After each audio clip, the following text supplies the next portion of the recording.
Hebrews chapter 3 verse number 12. Ang sabi po ng ating magiging teksto ngayong umagang ito, "Take heed, brethren, lest there be in any of you an evil heart of unbelief in departing from the living God." Hebrews chapter 3 and verse number 12. "Take heed, brethren, lest there be in any of you an evil heart of unbelief in departing from the living God." Let us pray.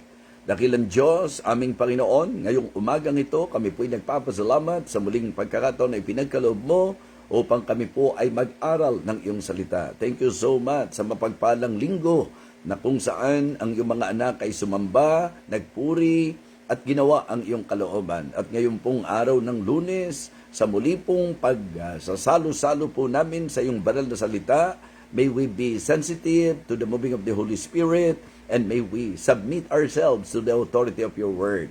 May you use me once again, Heavenly Father, to enlighten the minds of your people, and may this message serve as a warning sa bawat isa po sa amin. Thank you so much sapagkat ang Biblia po ay natuturo ng mga nararapat naming gawin at ng mga hindi marapat naming gawin.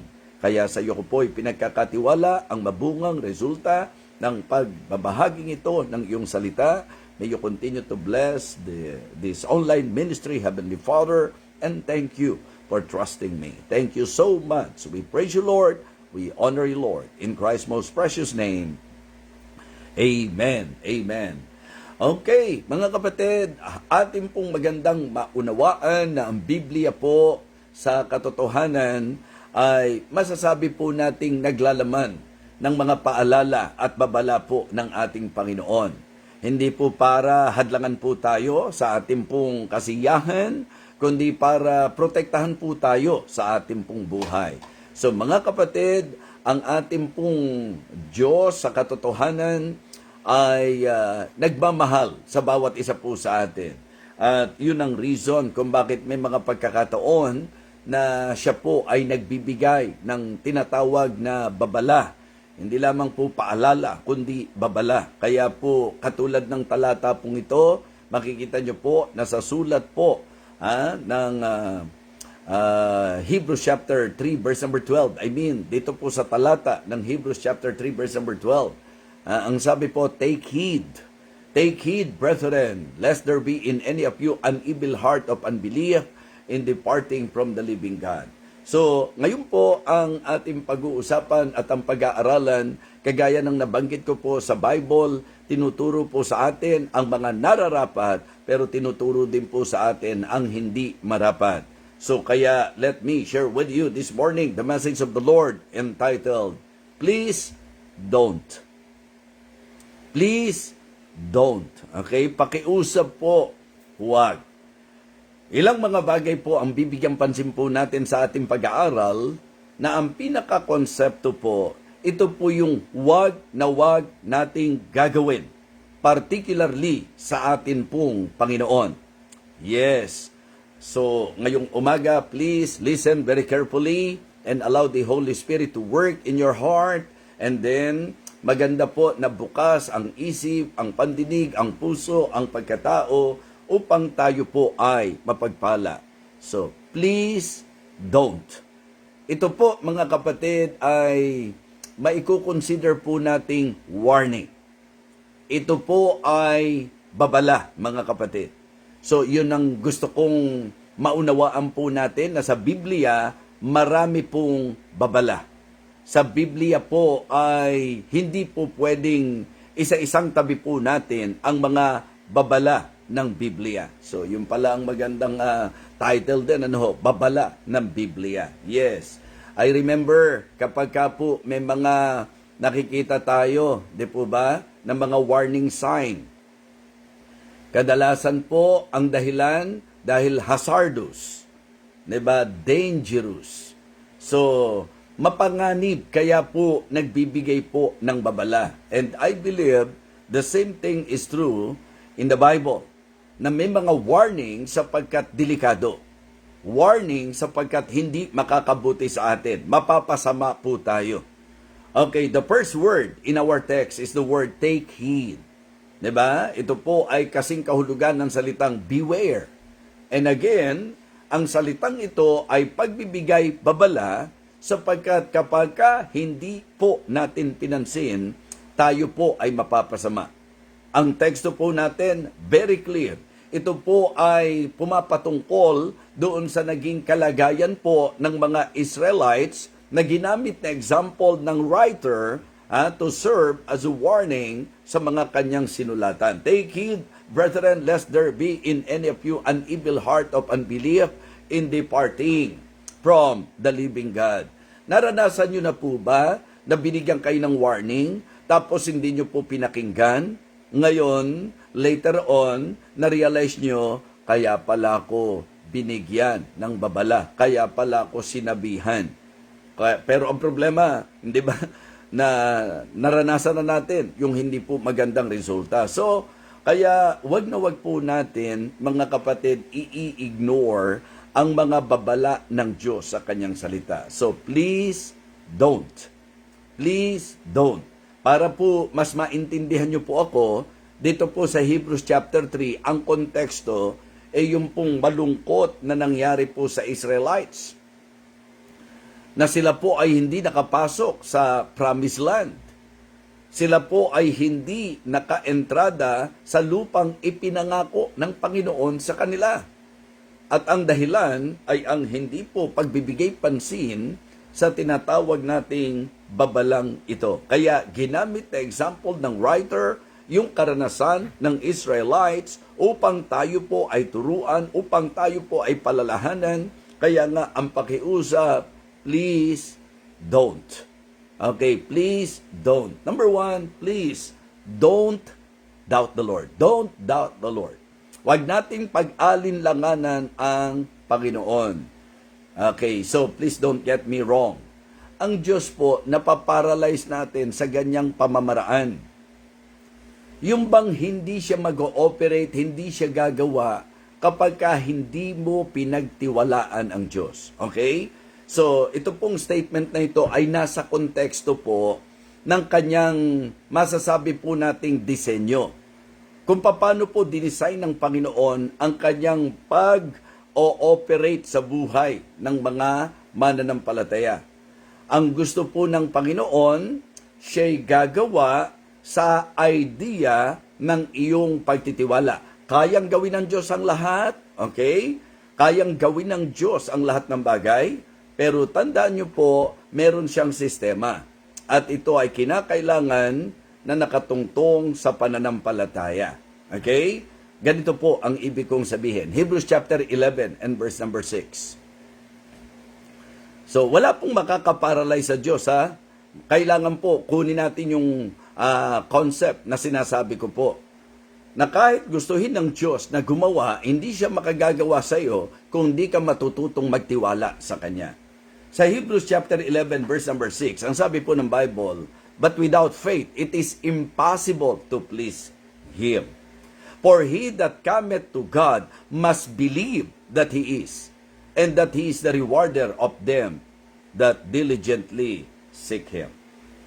Mga kapatid, ang isang bagay po na gusto kong ipaalam sa inyo, ayon na rin sa konsepto. Hindi ba malinaw na ang promised land para sa bayan ng Panginoon? Okay? Ano man ang tao, kaya naman ng Diyos na dalhin sila sa promised land. Pero sa naging disenyo ng Panginoon, sa kalooban ng Panginoon, kailangan na magtiwala ang bayan niya sa Kanya. Ganon din po sa atin. Kayang ibigay ng Diyos ang lahat ng bagay. Pero ang Diyos ay nagbigay ng requirement na kinakailangan siya ay pagtiwalaan po natin. But without faith, it is impossible to please Him, for he that cometh to God must believe that He is, and that He is the rewarder of them that diligently seek Him. Kailangan po, panampalatayanan po natin ang ating Panginoon. We need to trust His promises, we need to trust His providence, and even His perfect timing. Diba? Sa usapang pagtitiwala o pananampalataya sa Diyos, ito po ay napapaloob, kinapapalooban ng tiwala sa kanyang pangako na kapag pinangako ng Panginoon, all the promises of God in Him are yea, in Him are amen. Pag pangako ng Diyos, tutuparin niya yan. Kaya kung hindi dapat, kung merong hindi dapat, yung pagdudahan mo ang Diyos sa kanyang pangako. Kasi sa totoo lang po, faithful ang Diyos na nangako. Hindi siya katulad ng tao. Ang problema po, yung mga tao nga, pinagtitiwalaan mo. Yung mga tao nga, di ba, kadalasan, kapag ka sinabi sa iyo, pinangahawakan mo. Tapos sa kahulihan, iiyak tayo. Sa kahulihan, sasama loob natin, madidisappoint tayo. Bakit? Kasi hindi tumupad sa pangako. At ang nagiging biro pa nga ngayon, kapag kami mga nangako at hindi natupad, ang nagiging biro pa ngayon, ano ka ba naman? Nangako na ako sa iyo, gusto mo, tuparin ko pa. Mga kapatid, alam nyo po, ang dapat, kaakibat ng pangako ay ang pagtupad. At yun po ang malaking blessing na ang Diyos natin ay Diyos na totoo sa kanyang pangako. He is always true to His promises. Kaya lang may mga pagkakataon po na nahahadlangan at ang problema nga po kasi yung pag-aalinlangan. Kaya please don't doubt the Lord. Huwag mo siyang pagdudahan. Trust His promises. Okay? Trust His providence. Mga kapatid, sa lahat ng bagay at lahat ng bagay sa Diyos, pwede mong panghawakan, pwede mong pagkatiwalaan. Okay? Lalo na yung kanyang perfect timing. Minsan kasi kapag medyo nainip tayo, parang duda tayo. Naku, di na ibibigay ng pangako. Di ba? How many times na nangyari po sa atin yan? How many times na sa buhay po natin nangyari na sa ating pong pag-aalinlangan, sa ating pong pagdududa sa Diyos, hindi na po tayo nagpatuloy. Ang problema po, ang hinahanap lang pala ng Diyos, ang pagtitiwalaan natin, yung kanyang timing. Madalas pa naman sinasabi natin that God made all things beautiful in His time. Di ba? So, naginawa ng Diyos ang lahat ng bagay na maganda sa kanyang panahon. So, dapat, ang pagkaalam natin sa talatang yan, ang magdala sa atin sa pagtitiwala na ang Diyos ang nakakaalam kung kailan. Kailan yung tamang panahon. Di ba? Young ladies, wag po yung edad ninyo ang maging batayan para sabihin yung late na. Mga kapatid, just trust the Lord na ibibigay niya sa tamang panahon. Ibibigay niya ang tamang tao, sa tamang panahon, sa kanyang mabuting kalooban. So mga kapatid, napakahalaga po ng pagtitiwala sa Diyos. Siguro po, magandang basahin po natin ang ilang mga talata sa Bible tulad ng sinabi po sa Romans chapter 4. Yan, Romans chapter 4. Mga kapatid, ang sabi po ng verse number 20, Romans chapter 4 and verse number 20. He staggered not at the promise of God through unbelief, but was strong in faith, giving glory to God. Isa sa example po na makikita po natin ito. Kasi ang pananampalataya po, ang nakikita niya yung kakayahan ng Diyos. Samantalang sa pag-aalinlangan po, mga kapatid, ang nakikita natin yung impossibility, yung difficulty, di ba? Ganun po Ang problema kadalasan sa mga Kristiyano, di ba? Lalapit sa Diyos, pero ang batayan yung nakikita. Ang pananampalataya po'y hindi nakatungtong at hindi nakadepende sa nakikita. Mga kapatid, ang pananampalataya po ay nakatingin sa kakayahan ng Diyos, sa magagawa ng Diyos, sa kapangyarihan ng Diyos, sa kagalingan ng Panginoon. Ang ibig sabihin, pagka sinabing pananampalataya, kung pagtingin man ang pag-uusapan natin, ang pananampalataya nakatingin sa Diyos, nakatingin sa magagawa ng Diyos, nakatingin sa kakayahan ng Diyos. Kaya po, mga kapatid, nakakalakas ng loob pag sa Diyos tayo nakatingin. Amen po ba? Nakakapanatag ng kalooban kapag sa Diyos tayo nakatingin. Mga kapatid, mga minamahal, ang problema po, pagka ang mata mo, naisentro mo na doon po sa imposible. Pag naisentro mo na doon sa ang hirap. Pag naisentro mo na doon sa komplikasyon, mga kapatid, ano man ang sitwasyon, ano man ang komplikasyon, ang pagtitiwala sa Panginoon ang tanging solusyon. Amen? Yes. Ano man po, gaano man kahirap. Remember one of my messages? The God of the impossibility. What is impossible for man is possible with God. Mga kapatid, ang laki-laki ng nawawala sa atin dahil sa hindi natin pagtitiwala sa Diyos. Maraming bagay na hindi po tayo na-enjoy. At ito na nga po, yung mismong eksaktong ginamit na example ng writer ang po pwede nating kakitaan ng napakalaking lesson that because of their doubt, because they doubted the Lord, imagine, para sa kanila, yung pong promised land, but they did not enjoy. Diba? Hindi nga sila nakapasok, mga kapatid. Sa Bible po, tiniyak na po na wag hong umasa na tatanggap sa Diyos. Halimbawa, nagpe-pray ka, tapos nag-aalinlangan ka sa Panginoon, o diniretsa na tayo ng Bible. Wag mong isipin na tatanggap ka pa. Wag mong isipin na makakamtan mo ang gusto mo kung pinagdududahan natin ang Panginoon. James 1:6, but let him ask in faith, nothing wavering. For he that wavereth is like the wave of the sea, driven with the wind and tossed. For let not that man think that he shall receive anything of the Lord. A double-minded man is unstable in all his ways. So, i-evaluate nyo po. Yung mga bagay na gusto mo, na hiningi mo, na ipinanalangin mo, ano ba talaga ang dahilan kung ba't di mo na-enjoy? Kung ba't di mo natanggap? May problema po ba sa Diyos? Definitely, wala. Ano po ang problema? Hindi ba nagdalawang isip ka? Hindi po ba nag-alinlangan po tayo? Nagkaroon tayo ng ganun thinking. Ibibigay pa kaya ng Panginoon? Talaga kayang maibibigay niya sa akin? So, kung ganun daw po ang takbo ng ating pag-iisip, ang sabi malinaw, for let not that man think that he shall receive anything of the Lord. Huwag daw pong isipin ng tao na nagdadalawang isip, sa madaling salita, nagdududa sa Panginoon.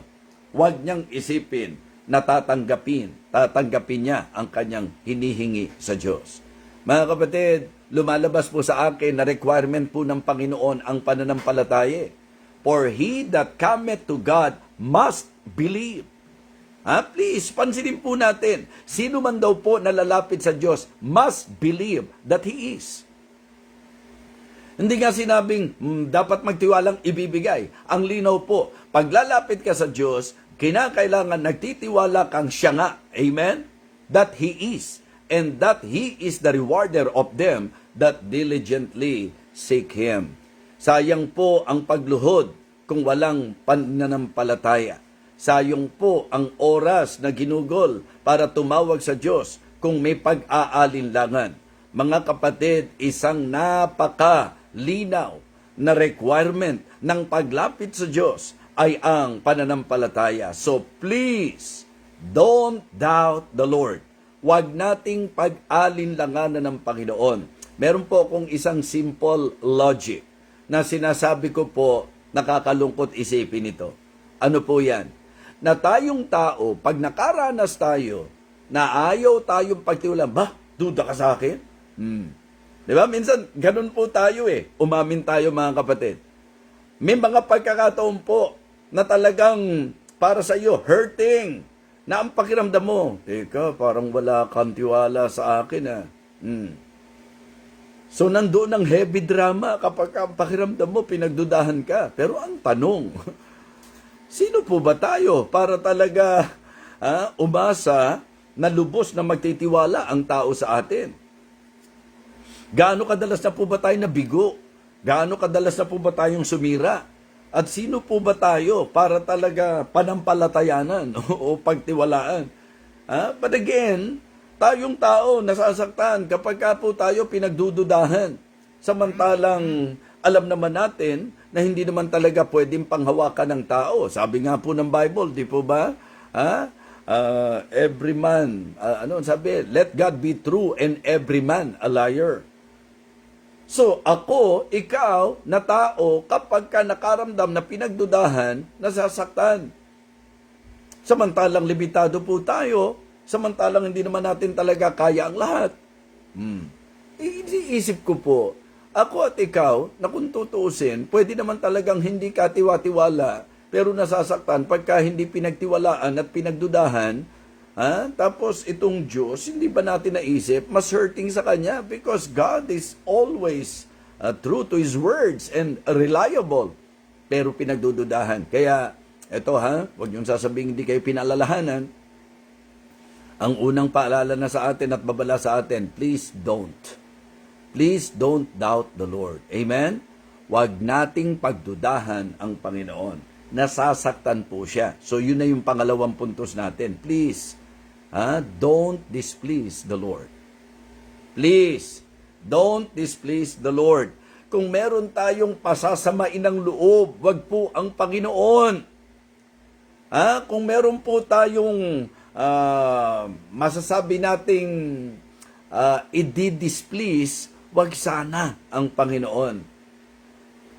Dapat ang pinakamatinding goal natin is to always please the Lord. Actually, pasok pa rin po sa Hebrews chapter 11 di po ba? Mga kapatid, ang sabi po ng Hebrews chapter 11, malinaw po yon sa verse number 6, but without faith, it is impossible to please God. Balikan niyo po yung teksto natin, Hebrews chapter 12. Kung kayo po'y nakakasunod, sa Hebrews chapter 3, verse number 12, Hebrews chapter 3, verse number 12, take heed, brethren, lest there be in any of you an evil heart of unbelief, diba? In departing from the living God. So, dito po, makikita nyo na sila po, mga kapatid, ay kinakitaan ng masamang puso ng pag-aalinlangan. Mga kapatid, nung sabihin po dito sa Hebrews chapter 3, ang problema po ng Israelites, ano po ang sinasabi? Na ginigrib nila ang Panginoon. Magandang bagay po ito na mapansin po natin. Diba? Hebrews chapter 3. Mga kapatid, tingnan nyo po ang sabi rito, na talagang sumasama ang loob ng Panginoon. At iyan po ay hindi dapat mangyari, mga kapatid, na talagang igrib natin ang Panginoon sa ating pong katigasan ng puso, sa ating pong kawalan ng pagtitiwala, sapagkat hindi po natutuwa ang Panginoon. Verse number 10, Hebrews chapter 3 and verse number 10. Ang sabi po, wherefore I was grieved with that generation. Diba? Ang ibig sabihin, talagang napasakit nila ang kalooban ng Panginoon. Nag-grieve ang Panginoon. Mga kapatid, kung meron tayong dapat pakaiingatan, ito po ay ang mapighati natin, ang banal na spirito in particular, ito po yung mapasama natin ang kalooban ng Diyos. Sabi ko kanina sa example ko, tayong tao sumisira, bumibigo sa ating mga pangako, at maraming pagkakataon na nangyari yan.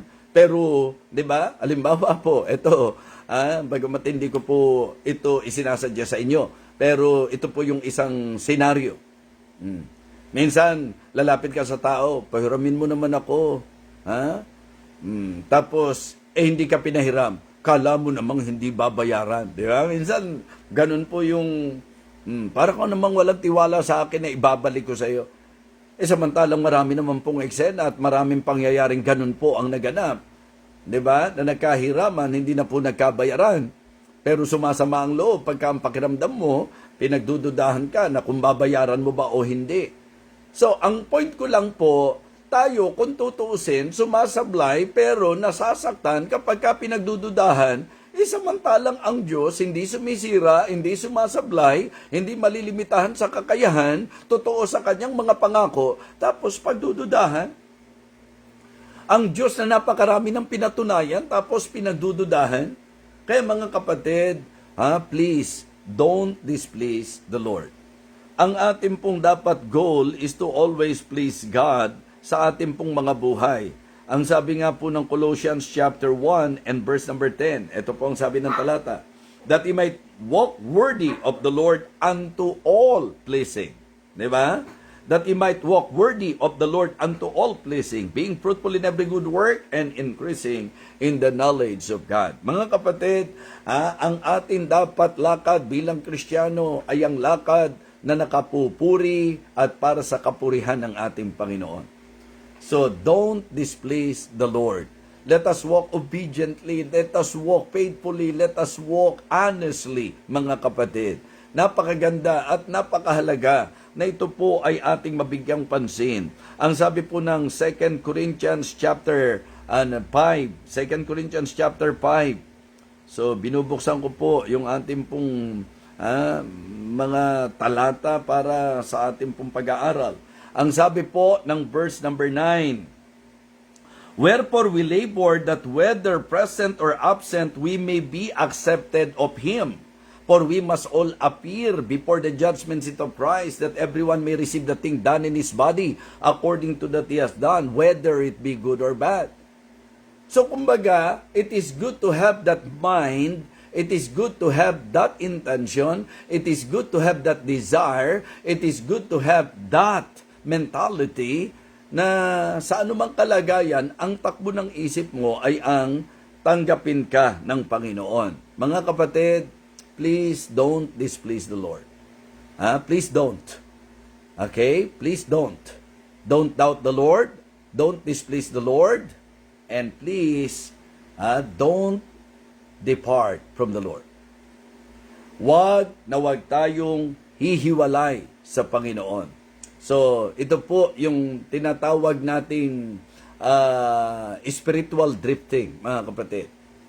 At nagsisimula po yan, doon na nga sa idea na hindi ka nagtitiwala sa Kanya, wala ka ng pagpapahalaga sa pwedeng maramdaman niya. Kaya nga, ito po yung eksaktong sinabi ng talata, di ba? Take heed, brethren, lest there be in any of you an evil heart of unbelief in departing from the living God. Kung mag-i-evaluate po tayo sa buhay po natin, ano po ang isang nakakalungkot na katotohanan? Ang nakakalungkot na katotohanan, mga kapatid, alam niyo po kung ano, yung bang bakit ang dali-dali sa marami na humakbang palayo sa Diyos. Samantalang kung ang ating pong bibigyang pansin ay ang maka-Diyos na kaisipan sa lahat ng sitwasyon sa buhay, ang pinakamagandang magagawa po natin ay ang lumapit po tayo sa Diyos. Katulad po ng message natin kahapon, mga taga-Living Water, di po ba? Malinaw po yun. Let us therefore come boldly unto the throne of grace. Yung idea pong come boldly, ibig sabihin nun, with confidence. Diba? Courageously and with confidence. Tayo'y lumapit ng buong pagkakatiwala sa Diyos. So, pasok pa rin sa concept natin na wala dapat pag-aalinlangan. Let us therefore come boldly. After nabanggitin ng ating Panginoon, mapangahawakan, siya yung ating maaasahan. Kaya sabi, let us therefore come boldly. Ang pinaka-context, ang linaw, for we have not an high priest which cannot be touched with the feeling of our infirmities, but was in all point tempted like as we are, yet without sin. Ibig sabihin, pinresent po ng writer ng Hebrew that God is reliable. Kaya ang pinakamagandang magagawa mo, lapitan mo siya. At paglalapit ka sa Kanya, dapat sa pananampalataya. Let us therefore come boldly unto the throne of grace, that we may obtain mercy and find grace to help in time of need. So kaya ang tama, mga kapatid, sa anumang sitwasyon ng buhay, ang isa sa hindi mo dapat option ay yung paglayo. Ialis mo sa option mo yung pagtalikod at paglayo, sapagkat ang pagtalikod at paglayo ay pagpapalala ng ating pong sitwasyon. Because God is always the solution sa ating pong mga hindi magagandang sitwasyon. Ano man ang problema po natin, ang Diyos ang po pwede nating lapitan.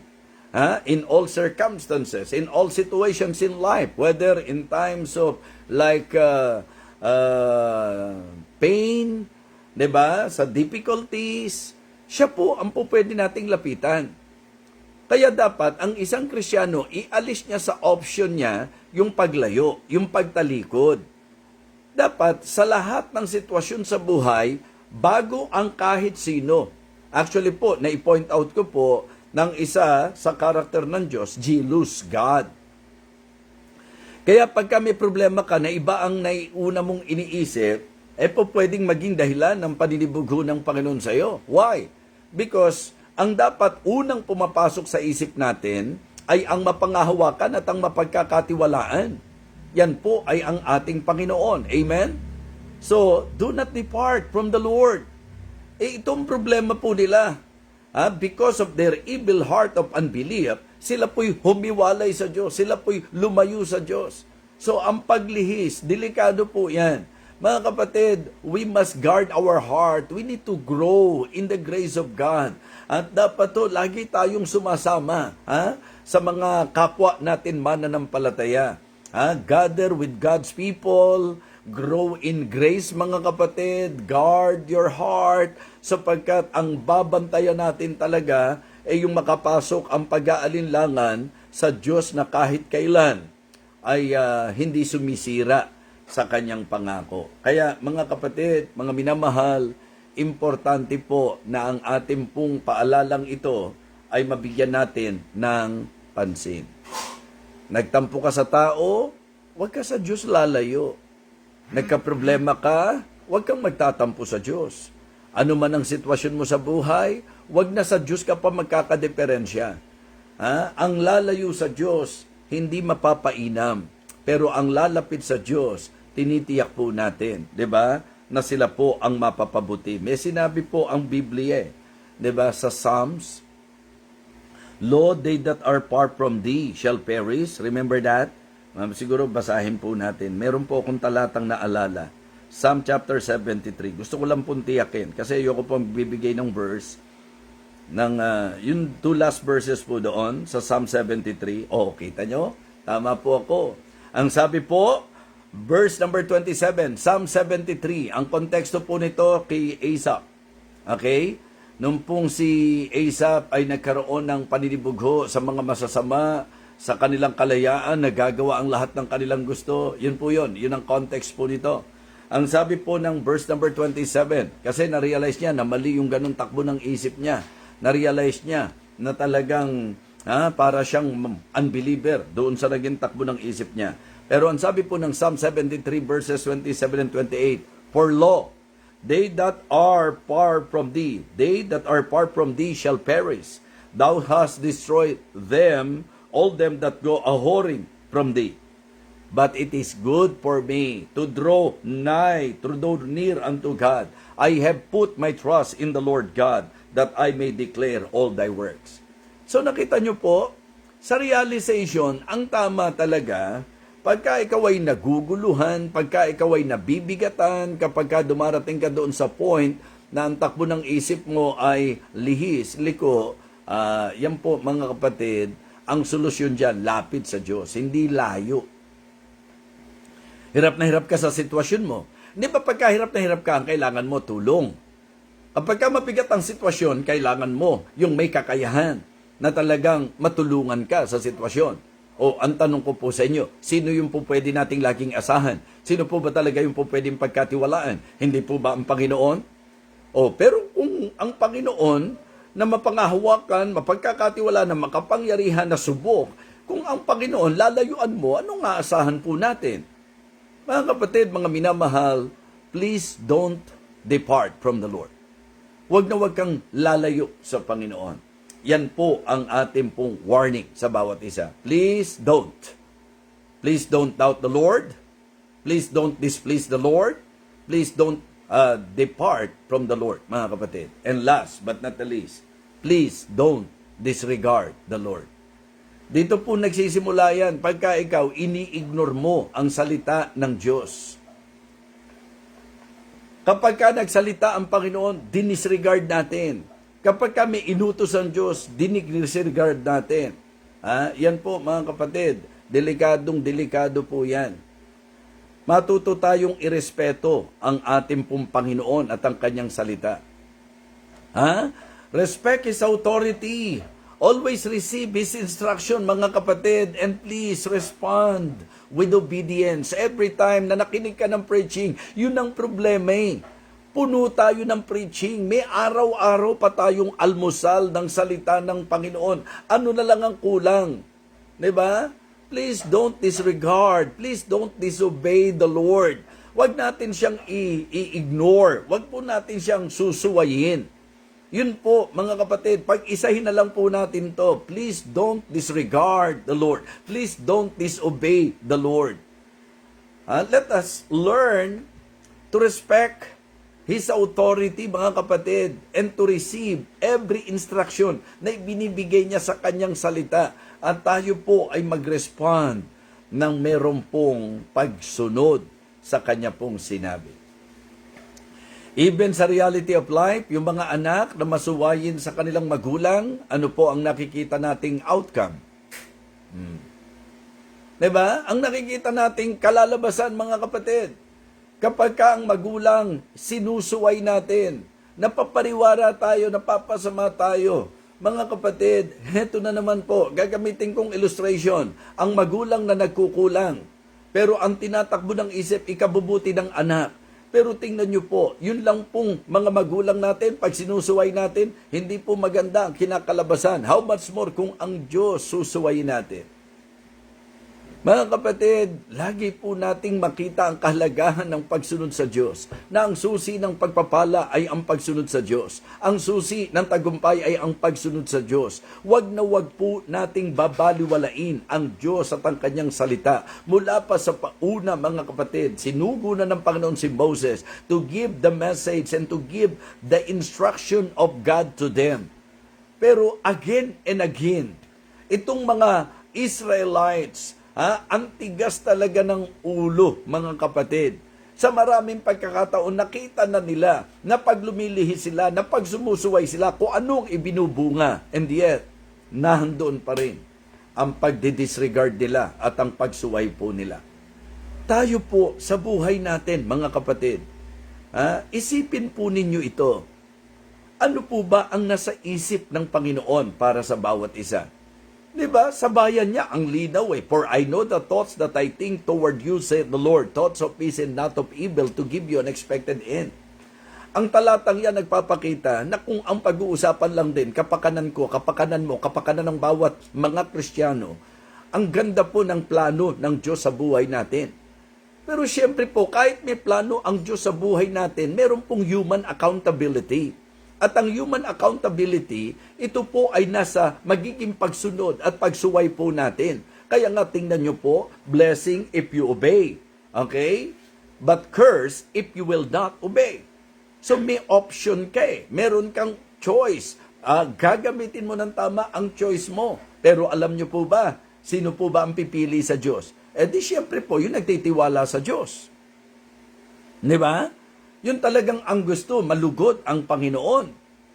At yun talagang yayakap at lalapit at kakapit sa Diyos. Na hindi po i-disregard kung ano po ang sinabi ng Diyos. Yung susunod sa kung ano po ang kalooban ng Diyos. Kaya pansinin niyo po yung mga Kristiyano na ini-enjoy po nila ang pagsunod sa Diyos. Diba? Yun talagang masasabi nating faithfully, sila po'y sumusunod sa Panginoon. Diba sabi ng Bible, a faithful man shall abound with blessing? Yes.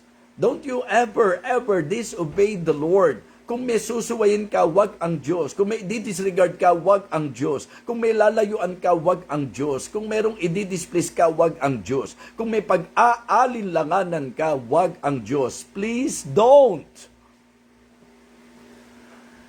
Please don't doubt the Lord. Please don't displease the Lord. Please don't depart from the Lord. Please don't disregard and disobey the Lord. Wag na wag, mga kapatid. Kaya tingnan nyo po, sa konteksto po ng ating pong mensahe ngayon, sa Hebrews chapter 3. Gusto ko po kasing eksaktong makita nyo po. Ang sabi po, mga kapatid, ang problema po, tigas ng puso. At yan, mga Kristiyano, paalala sa inyo to. Pagka wala ka ng ginawa, kundi i-ignore ang mensahe. Minsan po, yan ang problema. Ang natutunan lang natin, umattend. Pero mahalaga po, mga kapatid, na sa pag-attend, makinig tayo ng salita ng Diyos. Kaya pansinin nyo, bakit tayo naglalagay ng disiplina? Na kapag ka-service, wala mo ng cellphone. Diba? Wala mo ng cellphone. Yan po, simpleng instruction po yan para po hindi mahadlangan at yung focus mo, maitutok mo talaga sa pakikinig. Diba? Isipin nyo, isang oras at kalahati o 2 oras lang po tayo sa church. Hindi pa natin matiis na hindi magse-cellphone. Mga kapatid, anong makukuha mong message sa cellphone? At anong message ang makukuha mo? Sa simbahan, sa pangangaral? So, yun ang dahilan. Huwag po nating idisrespeto ang pangungusap ng Panginoon. Nagsasalita ang Panginoon. Every preaching po yan. It is not the speaker. It is not the preacher. It is the Lord. Because the preacher is using God's word, sharing God's word to us. Though don't you ever ignore that. Wag na wag. Diba? Sanayin po natin yung sarili natin. Pag nakinig tayo sa preaching, wag ka lang lalapit sa altar. 'Di ba? Kasi nagiging gawin na lang po minsan yung paglapit sa altar. Please don't get me wrong. Hindi ko sinasabing ang lumalapit sa altar hindi tama. In fact, ang gusto nga natin, matapos ang mensahe, matuto tayong magresponde. Pero mga kapatid, yung pagsasabi ng amen while listening to the preaching is just one way ng pag-ayon sa salita ng Panginoon. 'Di ba? Pero ang pinaka-the best na response, yung amen po, that is actually a good response to the message. But the deeper response, mga kapatid, to the message is not just the amen, but the application. The application. Mga kapatid, it is good to develop the attitude of always agreeing to the message. Kung ano yung sinasabi ng mensahe. Kaya yun ang tama. Sa service, disiplinahin natin sarili natin. 'Di ba? Huwag tayo maging passive na listener. Matuto po tayo mag-respond. Kung naniniwala kayo at kaayon tayo sa mensahe, edi mag-respond tayo. Amen. That's right. That's the word of God. Agree. Yun po ang ibig nating sabihin. Pero wag po amen tayo ng amen sa preaching. 'Di ba? Tapos, hindi naman makikita yung aplikasyon sa buhay. Make sure na kapag ka lumapit ka sa altar, you really mean it. Ibig sabihin, you are ready na i-apply mo kung ano yung napakinggan mo. 'Di ba? So, napakahalaga po na ating sundin lagi ang Panginoon. So, tingnan nyo pong muli, mga kapatid, dito po sa Hebrews chapter 3, maliwanag po ito. Verse number 7. Sisimulan ko po ang pagbasa. Okay? Verse number 7.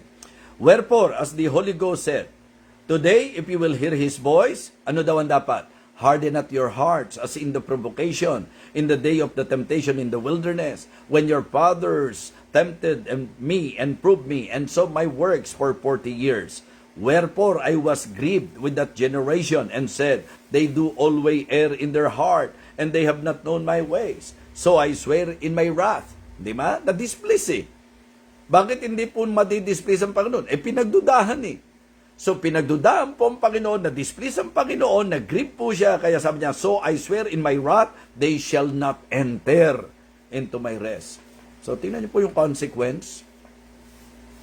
Kaya sabi niya sa mga sinulatan, take heed, brethren, lest there be in any of you an evil heart of unbelief in departing from the living God, but exhort one another daily, while it is called today, lest any of you be hardened through the deceitfulness of sin. For we are made partakers of Christ, if we hold the beginning of our confidence steadfast unto the end. While it is said today, if you will hear His voice, harden not your hearts as in the provocation. Listen to this.